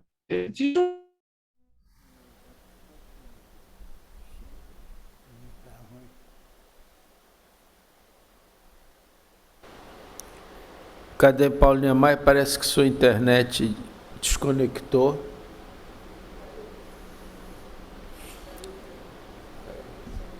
Que foi? Eu estou vendo. A conexão Cadê Paulinha Maia caiu. Vamos progredir, então, com algumas perguntas. O acadêmico Daniel Tabac. Eu tenho uma pergunta como urologista. A gente trata muito dor aguda, né? Que é dor da cólica nefrética, E a gente, para o doutor Henrique, a gente percebe que a dipirona, ministrada em dose alta e regularmente, por exemplo, a gente administra para cólica renal 1 grama de dipirona de 4 em 4 horas e dá uma analgesia muito semelhante aos opioides. Então, eu queria que o doutor Henrique comentasse, obviamente tem a diferença da dor crônica para a dor aguda, mas qual a função aí da dipirona regular nesses pacientes? Doutor Henrique, por favor, 1 minuto, só para a gente entender. Claro. A coisa da dipirona é uma discussão interessante, uma discussão até para mais de 1 minuto. A dipirona é uma droga que funciona muito bem, é um analgésico excelente, que tem menos estudos do que deveria, porque ela é proibida nos Estados Unidos e no Canadá. Ela é usada um pouco na Europa, mas nos Estados Unidos e Canadá ela é proibida. Então, tem pouco estudo. E daí, com pouco estudo, a gente acaba tendo menos uso. Quando eu atuava no Brasil, a gente sempre usava, eu imagino que em Gorete ainda use, como um coanalgésico. Ela é uma droga poupadora de opioides, sem sombra de dúvida, com um efeito bastante positivo como analgésico. Eu não teria nenhuma restrição em usá-la, tem inclusive alguma evidência, não muita, do uso associado com opioide, como poupador de opioide no estudo brasileiro, mostrando que funciona mesmo. Então, vale a pena usar e é certamente uma boa opção. Lembrando daquela história da escada analgésica, né? Idealmente, você vai tratar uma dor aguda, aí, uma crise de cólica nefrética, tratar o paciente primeiro com o não opioide, como a dipirona, é uma ótima ideia. E não deu certo, aí a gente passa para as outras drogas. Faz todo sentido. Eu apoio essa ideia. Muito obrigado, então, professor Henrique Passos. Cadê Paulinha Maia? Tinha caído a conexão, daqui a pouco a gente vai lhe dar a palavra de novo. O acadêmico Daniel Tabaque quer perguntar ou vamos pedir para o Paulinha Maia concluir? Querido Paulinha Maia, pode concluir, então, seus comentários, porque a sua conexão caiu, nós seguimos adiante, agora estamos lhe vendo aqui com uma boa conexão. Por favor, pode concluir.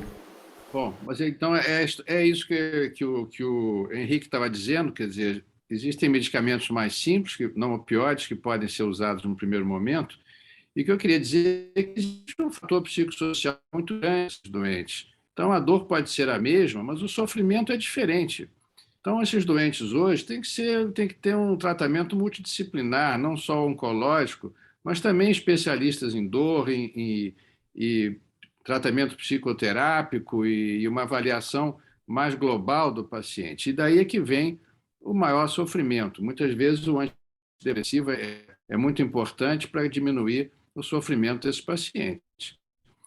Houve época em que não existiam os psicotrópicos, isso há muitas décadas atrás, e fazia-se lobotomia nos pacientes com dor cancerosa em estado terminal. E quando se perguntava ao doente se a dor tinha passado, ele dizia, não, doutora, está lá, mas não me incomoda. Quer dizer, o sofrimento acabou, tirando todo o componente emocional que envolve o sofrimento, a dor estava lá, mas não incomodava tanto assim.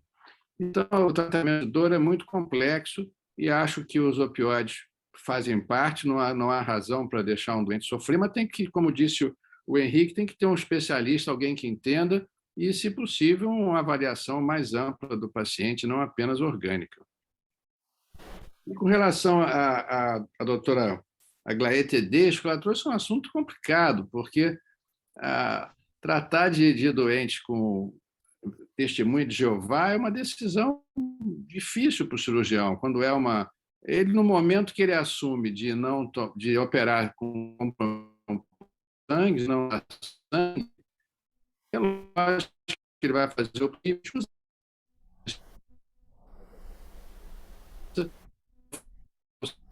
que é muito pouco. Eu não consegui ouvir o comentário. No momento de uma dificuldade, está ruim. A doutora Aglaé Tedesco não conseguiu. Leandro, não estou ouvindo. Mas eu imagino que, basicamente, o que Paulo Niemeyer estava dizendo é que a decisão de operar um paciente testemunha de Jeová é muito difícil para o cirurgião, porque mesmo que a gente ache que a possibilidade de precisar de transfusão de sangue é baixa, a gente pode precisar, e tem que ser uma decisão tomada na hora, no centro cirúrgico. Então não dá para perguntar, não dá para entrar com uma ação na justiça ou com uma autorização para o juiz. Quer dizer, na hora que você tem um acidente durante a cirurgia, você tem que tomar a decisão de fazer sangue. Então, é muito difícil para um cirurgião aceitar operar um paciente testemunha de Jeová, sabendo que ele não vai poder ministrar uma transfusão de sangue se necessária. Então, acho que mais ou menos o que o acadêmico Paulo Niemeyer queria ouvir da doutora Aglaé seria como fazer isso. Doutora... Posso me pronunciar? Sim, claro, com a palavra. Não, na verdade, eu só ouvi que era uma questão complexa, como de fato. Na verdade, o que nós temos que refletir nesse momento é exatamente isso. Se essa decisão poderia, então, em plena cirurgia, ser tomada sem que antes tivesse sido dado consentimento, ou ainda que tenha sido negado esse consentimento para tal fim, se caberia ao profissional que está atuando a agir dessa forma. Se respondermos que sim, estamos transferindo o direito de decisão do paciente para o médico, seja que médico for, de qualquer área, né? E, se entendermos que a autonomia do paciente prevalece, nós vamos ter que explicar toda a situação. O termo de consentimento tem que ser realmente um termo que tenha os dados possíveis de acontecer. Me lembro muito do Dr. Ricardo Cruz, uma palestra que nós fizemos, eu e Cláudia, na sessão Humanidades, em que ele deu um exemplo na vida dele como profissional, em que ele tinha deixado de informar, isso está gravado, uma consequência que acontecia em menos de, acho que 2%, 3% de casos. E aconteceu no caso dele, ele não havia informado. Então, essas situações têm que ser, realmente, nós temos que refletir sobre isso. E não podemos deixar ao alvedria assim, vou decidir no momento se... Não, olha, é possível que eu tenha que fazer isso naquele momento. O senhor autoriza, a senhora autoriza? Se não autorizar, tanto essa decisão recente agora do Tribunal de Santa Catarina. Muito obrigado, doutora Aglaé. Acadêmico Daniel Tabac, por fazer suas perguntas e comentários. Boa noite a todos. Mais uma vez, agradeço imensamente a presença de todos até o final do simpósio. Realmente mostra a importância do tema. E já caminhando para o final, eu queria propor aos palestrantes um desafio, que é, na verdade, responder em aproximadamente 3 minutos cada um as perguntas que eu vou apresentar. A ideia é que essas perguntas sejam sintéticas e de forma que seja permitido que nos próximos 20 minutos a gente possa discutir sobre isso, e a apresentação de um vídeo no final, que eu acho fundamental, porque resume em grande parte o que nós discutimos aqui hoje. O que a pergunta diz respeito à dimensão do possível, e eu vou perguntar à doutora Goretti a dimensão do possível no cuidado do que representa esse termo hospice. Nós ouvimos isso frequentemente na literatura estrangeira, no entanto, ela não faz parte da nossa discussão aqui no Brasil, então eu gostaria que ela abordasse esse tema. Para as doutoras Débora e Érica, eu gostaria que elas mencionassem a sua experiência pessoal no lidar do luto durante a Covid, se vocês pudessem mencionar sobre isso. E, finalmente, para a doutora Aglaé, dentro do domínio da autonomia, se existe algum momento em que ela vai ser preservada quando se oferecer a possibilidade da morte assistida a um paciente em que os recursos para o cuidado da sua patologia se extinguiram. Então, vamos seguir uma ordem, né? Então, Isso. A primeira questão foi para a doutora Maria Goretti. Isso. Por favor, Goretti, 2 minutos, porque nós temos que terminar às 20 horas em ponto. Estou apostos aqui. A questão do hóspice, quando o cuidado paliativo começou, ele começou sendo chamado como cuidado hóspice, por conta da estrutura. Hospice tanto é a forma de cuidar, quanto é a estrutura do cuidado, o lugar onde se dá esse cuidado. Isso tem uma história muito antiga. Em 1975, o termo hospice era usado antes, é o cuidado hospice. Em 1975, num congresso no Canadá, esse termo foi mudado para o cuidado paliativo. E faz um sentido enorme, porque o cuidado paliativo, paliar, a palavra vem de pallium. Pallium significa proteção, manto. É aquele manto, aquela proteção que os papas usam, que usam em vários lugares, que os peregrinos usavam, né, para fazer sua caminhada. Então, paliar, no último sentido, significa proteger. Então, com muita propriedade, o que era antes cuidado hospice, a gente chama hoje de cuidado paliativo. E ele não deve mudar. Esse termo é aceito mundialmente. Cuidado paliativo significa cuidado de proteção. Minha missão é proteger o doente do sofrimento, agregado a estar doente, agregado à possibilidade da própria morte, ao morrer, em fato. Mas o hospice, o termo hospice, continua e segue sendo usado em alguns países como alusão a um lugar para esse cuidado. Em geral, é um hospital com uma estrutura mais simples, e normalmente o doente que vai para o hospice é um doente que está mais estável, não é o mesmo doente que eu atendo no hospital, né? com muitos sintomas complexos, com muita necessidade de outras abordagens, e que também é paliativo. Quando eu trato a convulsão de uma garota com uma convulsão intratável, eu estou paliando o sintoma dela, porque eu não estou tratando a doença dela, né? Mas o do hospice é um doente que está mais estável, que precisa de cuidados, muitas vezes, muito maior, de uma equipe multiprofissional, muito mais de outros saberes do que do saber médico, do ponto de vista medicamentoso, terapêutico, ele está mais estável, certo? É mais ou menos isso. Obrigado, Gorete. Agora vamos para o luto no Covid. 2 minutos para Débora Noal. Por favor, Débora, vê se consegue nos responder.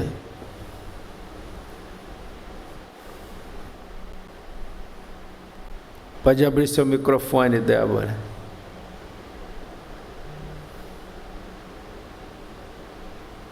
Ainda não abriu. Obrigada, que eu precisava da liberação aqui, concedida. Bom, em primeiro lugar, falar aqui rapidamente, né? No início de tudo, quando nós iniciamos o trabalho aqui no Brasil no Covid, toda e qualquer evidência que a gente tinha era basicamente ela vinha da SARS, da MERS. Então a gente precisou estudar outras culturas e como as outras culturas, as outras nações se desenvolveram durante este tipo de adoecimento para poder pensar quais eram os impactos. E acho que é importante lembrar, a Érica trouxe aqui, né, algumas evidências, alguns subsídios que vão falando desse luto mais direto, mas eu queria trazer um pouco a perspectiva desse luto generalizado, né? Se a gente está dizendo que o luto não é só a ausência ou perder um ente ou uma pessoa, quer dizer que todos nós, de alguma forma, estamos padecendo de um processo de luto, né? E esse é o momento de nós, profissionais do cuidado, profissionais da saúde, pensar o que nós sentimos que nós estamos perdendo, adoecendo, deixando, né? O que é possível fazer, o que é possível paliar com a nossa estratégia de cuidado, não só para os outros, mas para nós mesmos, enquanto profissionais do cuidado. Então, deixo aqui um desafio de uma autorreflexão, né? Qual é o meu luto hoje, né? Eu, enquanto profissional do cuidado, eu, enquanto profissional, né, que estou aqui me propondo a cuidar de outros, o que é preciso paliar? O que é preciso, neste momento, olhar e atentar? Quais são os meus sofrimentos? Aonde eu identifico a minha dor? E o que eu faço com ela no momento que eu preciso me cuidar e cuidar de outras pessoas? Então, deixa aqui o desafio de cada um identificar qual é o lado da dor, né? A dor, ela também serve para cuidar de outras pessoas, mas quando a gente não consegue identificar ela, às vezes a gente acaba arrastando parte disso e às vezes dificultando, inclusive brisando, né? Adoecendo o nosso processo de atentar para o sofrimento de outros. Então, deixa aqui o desafio do autocuidado, né? No início, tudo que a gente tinha eram evidências de outros países, mas agora nós já temos evidência suficiente para falar de qual é o impacto disso, inclusive para os profissionais de saúde.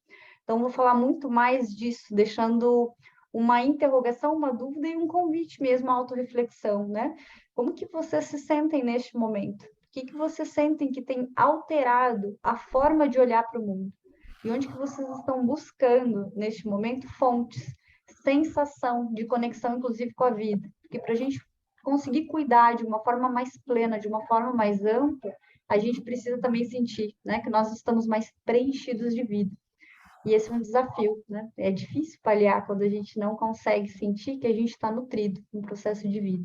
Então, deixo aqui essa reflexão e um desejo de encontrar vocês cuidando, né, de um jeito muito mais pleno, muito mais amplo. E vida longa e feliz aqui para a gente conseguir cuidar de um jeito muito mais pleno.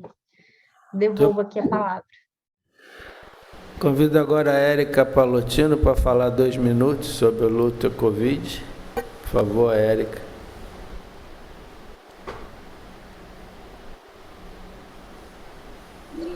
Pronto, estou liberada. Bom, difícil em 2 minutos falar de alguma coisa que ainda vivemos, né? Assim, eu tenho uma crítica importante à minha, sem dúvida, minha especialidade, porque não foram muitos psicólogos que conseguiram estar à frente, né, de cenários de cuidado em grande emergência, crise, né, ali na linha de frente.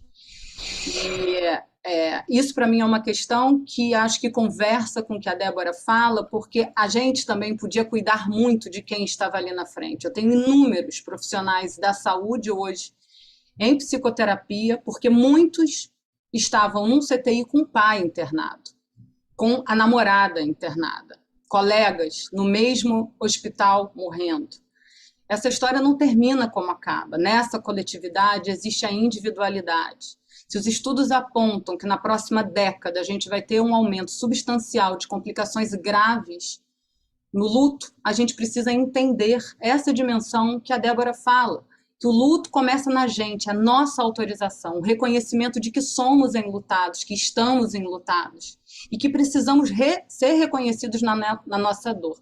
E aí eu acho que o termo healing, para mim, quando eu vi o healing como um título dessa campanha mundial, que é uma palavra que sempre representou muito o processo de cuidado que eu exerço, que eu faço, que eu acredito, porque ele é no gerúndio, é vivendo, é processando, é significando, é cuidando, é fazendo, é aprendendo e é elaborando. E acho que esse luto, a gente vai se enlutando, cada um de nós, daquilo que a gente perdeu, daquilo que ficou em suspenso, do que a gente não pôde se despedir, do que a gente não pôde sentir, né? E a gente segue banalizando muitas vezes de uma forma muito importante e muito traumática, assim, para muitas pessoas que não entraram em contato ainda com essa dimensão do horror, né? E acho que a gente ainda precisa de um tempo para entender as repercussões na nossa vida, no nosso trabalho, nas pessoas que a gente ama e no cuidado com as pessoas que nos procuram. Muito obrigado, Érica. Você conseguiu realmente resumir muito bem e muito rápido. Convido agora a excelentíssima doutora Aglaia Tedesco para nos falar do limite da autonomia e a morte assistida. Quais seriam seus 2 últimos minutos? Concluir sobre isso. Bom, em 2 minutos eu posso afirmar que nós apresentamos as possibilidades normativas que são amplas e garantidoras de um exercício saudável da medicina e dos demais campos da saúde. E eu chamo de exercício saudável porque é baseado nos princípios da bioética, que é o campo que me fala mais próximo junto ao direito. Então, nós temos que fazer uma opção. Eu me lembro que eu escrevi um artigo logo no início da pandemia, que vai ser publicado ainda, acho que no final desse ano ou no início do ano que vem, em que eu afirmo que, se nós adotarmos os princípios bioéticos, nós não podemos flexibilizá-los em momento algum das nossas vidas. Nós questionamos, podemos flexibilizar o respeito à autonomia durante a pandemia? A resposta é não, eles não são flexibilizados em momento algum, até porque cada pessoa vive a sua, entre aspas, pandemia pessoal a cada situação difícil de saúde. Então, mostrando essas possibilidades, mostrando as dificuldades das interpretações jurídicas que acontecem, nós vemos aí a todo momento, e não é só no campo da saúde, porque os magistrados e as magistradas, nas suas decisões, precisam dialogar com as demais disciplinas, que é o trabalho que eu procuro fazer e levar aos colegas através de aulas e palestras, né? Nós precisamos compreender estes outros campos para podermos aplicar o direito de uma forma melhor. E, no momento, não existe hoje, que fique claro, não existe hoje permissão normativa legal no Brasil para a morte assistida, mas existe todo tipo de norma, inclusive regulamentos, inclusive resoluções do Conselho Federal de Medicina, que permitem uma atuação dos profissionais de saúde seguindo esses princípios da bioética, respeito à autonomia, princípio da beneficência, segundo o interesse, a história e a biografia do próprio paciente interessado, o princípio da não maleficência e o princípio da justiça. Então, eu creio que, em nenhum momento, se eu seguir, e qualquer coisa, até mesmo se algum dia for autorizada a eutanásia no Brasil, em nenhum momento nós devemos deixar de seguir os princípios da bioética. Excelente.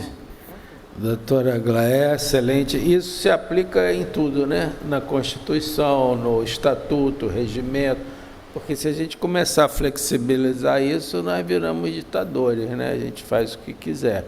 Acho que isso foi um recado muito bom, que não existe flexibilização para certas coisas, né? Nossa função é seguir o que está escrito. Agora, o acadêmico Daniel Tabaque vai projetar um vídeo final sobre paliativo. Não,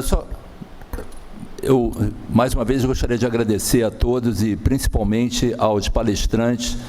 Foi um prazer enorme trabalhar com vocês durante o desenvolvimento desse evento e agradecer ao presidente Francisco Sampaio por essa oportunidade, exatamente hoje, um mês antes do Dia Nacional de Cuidados Paliativos. E para finalizar esse evento, eu gostaria de mostrar um pequeno vídeo que, na verdade, diz respeito a esse aspecto do que a palavra representa no cuidado. Então, nós sabemos que, ditas por muitos de nós, as palavras podem ser extremamente iatrogênicas. E, nesse sentido, nós precisamos, como profissionais, ter muito cuidado em relação à forma com que nós nos dirigimos. E, nesse sentido, acho que esse vídeo pode sumarizar muito do que nós temos para dizer.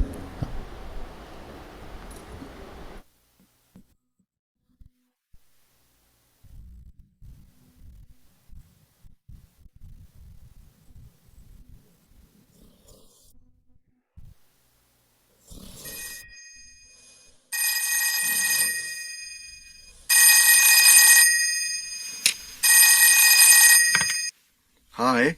Hello, doctor. Can you please come up to Unit 7? Mr. Smith has departed. I'm not sure why you're calling me. Shouldn't you be calling security?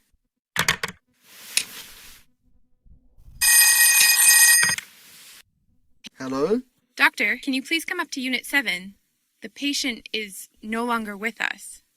Why are you calling me? If the patient has left, perhaps you should call security. I don't think you understand. The patient has died. Hi, I'm Dr. Jose Pereira, and I'm a palliative care physician and professor in the Division of Palliative Care at the University of Ottawa in Canada. What you just saw was a real story. It actually happened to me many years ago, soon after I'd qualified as a physician. There are some things in life that are very difficult to talk about, such as end of life and death. We often use other words to talk about these things, other words and phrases that seem softer and kinder. And perhaps sometimes that's appropriate. But let's stop for a minute and ask ourselves, in doing so, are we not avoiding talking about the elephant in the room? So why do we use other words and language to avoid talking about what we really need to be talking about? Does it lead to confusion? Does it lead to misunderstandings? Does it lead to the wrong care decisions? Take the name palliative, for example. Some suggest that we change the name to something else because people are not comfortable hearing it. Some healthcare professionals are uncomfortable saying it. Instead, they may prefer words such as pain and symptom management, or quality of life team, or supportive care. What would happen if we change the name to something else, something other than palliative? Whatever the new name is, in 10 years' time, would we be any further ahead? Would we have improved palliative and end-of-life care? What are the consequences, short-term and long-term, of the words and names we choose and use? Obrigado, Daniel da PAC. Acho que o vídeo praticamente se adivinhou, né, e deu a resposta, então não se deve mudar o nome nesse momento. Agradeço, então, ao acadêmico Daniel Tabac e querida Cláudia Burlá por terem organizado e responderem à minha provocação de organizar esse excepcional simpósio. Doutora Débora Noal, doutora Érica Palotino, nossos queridos Camargo e Paulinha Maier Filho e querido Sérgio Novis. Agradeço ao doutor Henrique Passos, que nos falou desde Ottawa, Maria Gorete Maciel, excelentíssima doutora Maria Gléter Desfilado. Tenho certeza que nós tivemos uma tarde memorável, tarde e noite memorável. Lembrar a todos que essa sessão está gravada e será disponível no YouTube. Agradeço nossa assistência, que ficou até tarde aqui conosco, nossa assistência remota, o presidente Novelino aqui do meu lado. Agradecendo novamente, dou boa noite a todos e declaro essa sessão encerrada. Muito obrigado.